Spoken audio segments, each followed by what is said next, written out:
Daddy na din ako. No? So, ang hirap ngayon, pag gabi ako uuwi, papagalitan ako ng asawa ko, tapos ang daya, hindi ko mapagtanggol sarili ko kasi karga niya yung baby na tulog. Ang daya, pagdating ko ng bahay, gabi ka na naman umuwi. Huwag ka na magpaliwanag na tutulog yung baby. Comedy ka ng comedy, ako di ako natutuwa sa'yo.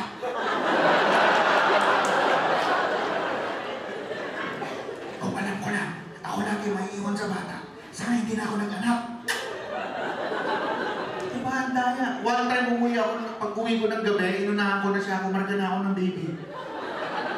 Inunahan ko na pagdating ko.